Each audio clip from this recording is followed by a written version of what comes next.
अगर आपको मेरे वीडियो अच्छे लगते हैं तो मेरे चैनल को सब्सक्राइब करें और पूरा वीडियो देखें। तो चलिए चलते हैं कहानी की ओर। यह बात सन 1995 की है। एक छोटा सा गांव था जिसका नाम था चांदपुर। गांव चारों तरफ से जंगलों से घिरा था। कहते हैं उस गांव में एक हवेली थी जिसका नाम था वर्मा हवेली, जो अब वीरान पड़ी है। गांव वाले उस हवेली के पास जाने से आज भी डरते हैं, क्योंकि वहां हर रात एक दुल्हन सफेद जोड़े में दिखाई देती है, पर कोई भी उसके पास जाकर जिंदा वापस नहीं आया। कहते हैं बहुत साल पहले हवेली में राजवीर वर्मा नाम का एक अमीर जमींदार रहता था। उसकी एक लौती बेटी थी प्रियंका वर्मा, जिसकी शादी तय हुई थी। शादी के दिन प्रियंका दुल्हन के लाल जोड़ा पहना हुआ था। उसकी खूबसूरती देखने लायक थी, मगर शादी से ठीक पहले एक अज्ञात आग ने पूरी हवेली को घेर लिया। सब लोग भाग निकले, पर प्रियंका उस आग में फंस गई। कहते हैं प्रियंका का शव कभी नहीं मिला। बस उसी दिन से हवेली वीरान हो गई है। और यहाँ से हमारी कहानी शुरू होती है। गांव में एक नया लड़का आया था, अर्जुन।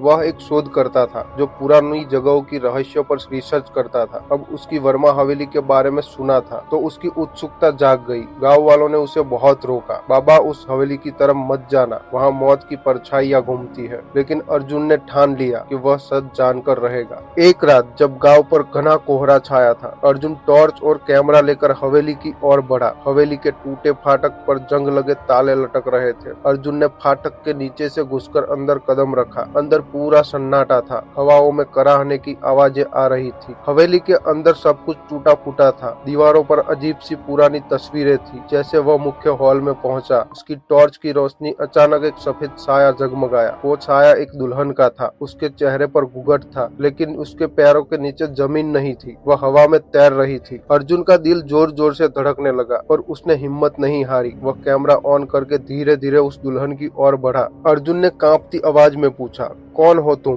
दुल्हन ने धीरे से अपना घूंघट उठाया और अर्जुन की चीख निकल गई। उसका चेहरा आधा जला हुआ था और आंखों से खून बह रहा था। दुल्हन फुसफुसाई और बोली, मुझे मेरा दूल्हा चाहिए। अर्जुन पीछे हटने लगा, लेकिन उसके पैर जैसे जमीन से चिपक गए थे। तभी दीवारों पर लगी टंगी तस्वीरें अपने आप हिलने लगी और हवेली में दरवाजे खुद ब खुद खुलने और बंद होने लगे। अर्जुन ने देखा कि हवेली के कोने में पुराना कमरा है, जिससे अजीब सी रोशनी आ रही थी। वह जान बचाने के लिए उस कमरे की ओर दौड़ा। कमरे में दाखिल होते ही दरवाजा खुद ब खुद बंद हो गया। कमरे के अंदर एक पुराना दर्पण था। दर्पण में अर्जुन ने खुद को नहीं, बल्कि एक दूल्हे के रूप में किसी और को देखा। पीछे से वही दुल्हन आ गई और अर्जुन के कंधे पर हाथ रख दिया और बोली, अब तुम मेरे हो। इसके बाद अर्जुन की कोई खबर नहीं मिली। अगले दिन गांव वाले जब हवेली के पास गए तो फाटक पर ताजा गुलाब के फूल और एक नई दुल्हन दूल्हे की तस्वीर मिली। तस्वीर में दुल्हन के साथ अर्जुन भी था और दोनों मुस्कुरा रहे थे। गांव में आज भी जब गहरी रात होती है तो हवेली के खंडर से संगीत की आवाज आती है, जिसमें गाते हैं,